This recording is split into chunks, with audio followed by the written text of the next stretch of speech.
ये दोस्तों, आज हम आप लोगों को गणेश जी की मंगलाचरण कथा सुनाने जा रहे हैं। जय गणेश देवा।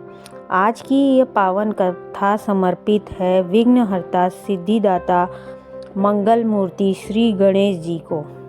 बुधवार का दिन विशेष रूप से गणपति बप्पा के पूजन का माना गया है, क्योंकि यह दिन बुद्धि, धन, व्यापार, सौभाग्य और सफलता का शुभ दिन है। आज की कथा केवल कथा नहीं बल्कि एक सीख है, विश्वास की शक्ति, मातृभक्ति और अहंकार के त्याग की। बहुत समय पहले कैलाश पर्वत पर माता पार्वती और भगवान शंकर निवास करते थे। एक दिन माता पार्वती स्नान करने के लिए गई और उन्होंने अपने शरीर पर लगी उपटन से एक सुंदर बालक की मूर्ति बनाई। ममता से भरकर उन्होंने उस मूर्ति में प्राण फूंके और वह बालक जीवित हो उठा। माता ने कहा, बेटा, मैं स्नान करके आ रही हूँ, कोई भी भीतर न आए, तुम द्वार पर पहरा देना। बालक बोला, माता, जैसा आपने कहा है, मैं आपके आदेश से एक कदम भी इधर उधर नहीं जाऊंगा।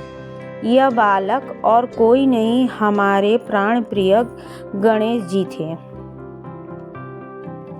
शिव और गणेश जी का पहला सामना। उधर भगवान शिव अपने गंधर्वों और गणों के साथ कैलाश लौटे। जैसे ही वो अंदर जाने लगे, द्वार पर खड़े बालक ने हाथ जोड़कर कहा, प्रभु, माता ने आदेश दिया है, किसी को अंदर आने की अनुमति नहीं है। भगवान शंकर ने मुस्कुरा कर कहा, मैं तुम्हारी माता का ही पति हूँ, मुझे अंदर जाने दो। पर गणेश जी डटे रहे। माता का आदेश और माता की मर्यादा उनके लिए यही सबसे बड़ा धर्म था।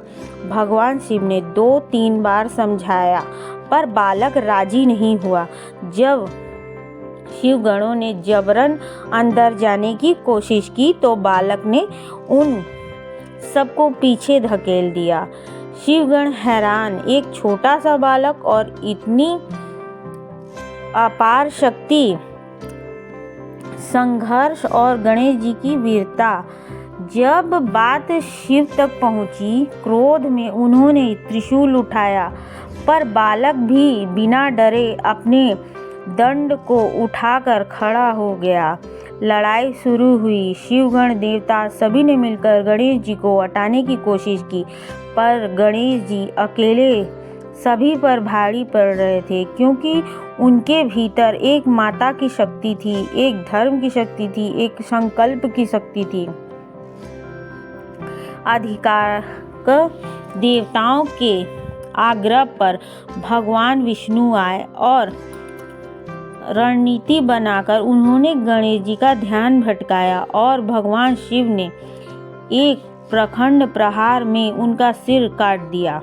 जैसे ही माता पार्वती बाहर आए, उन्होंने अपने लाडले को निष्प्राण देखा और क्रोध से उनका पूरा रूप दुर्गा से काली तक परिवर्तन होने लगा। उन्होंने कहा, यदि मेरे पुत्र को जीवित नहीं किया गया तो मैं संसार को ही समाप्त कर दूंगी। देवता भयभीत हो गए। भगवान शिव ने तुरंत अपने गणों को आदेश दिया, उत्तर की दिशा की ओर जाओ और पहला जीव जो मिले उसका सिर लेकर आओ। उत्तर दिशा ज्ञान की दिशा है, पवित्रता की दिशा है। वहां उन्हें एक शांत और मासूम हाथी मिला, जिसने स्वयं अपना सिर देने की अनुमति दे दी। उसका सिर लगाकर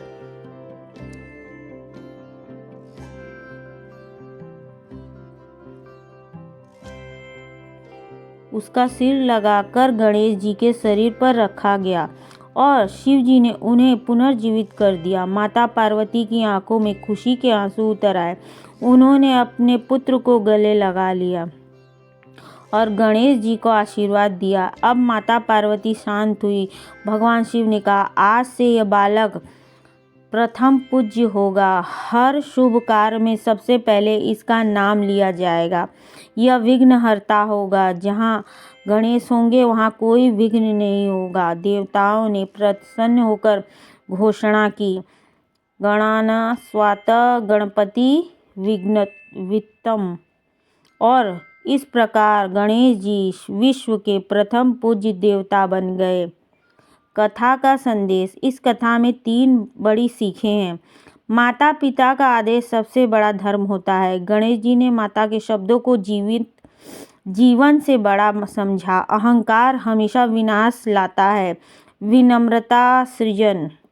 गणेश जी ने बलवान थे लेकिन विनम्र भी थे।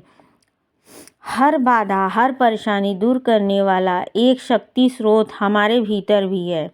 यह है विश्वास। अब कथा का समापन। आज बुधवार के दिन जो भी भक्त गणेश जी की कथा प्रेम से सुनते हैं उनके जीवन में विघ्न दूर होते हैं और ज्ञान, बुद्धि और सफलता का वरदान प्राप्त होता है। जय श्री गणेश। जय सिद्धि विनायक विघ्नहर्ता गणपति बप्पा मोरया। यदि आप को इस कथा से कुछ भी अच्छा लगे तो प्लीज़ मेरे पेज को लाइक, कमेंट, शेयर करें और फॉलो करें।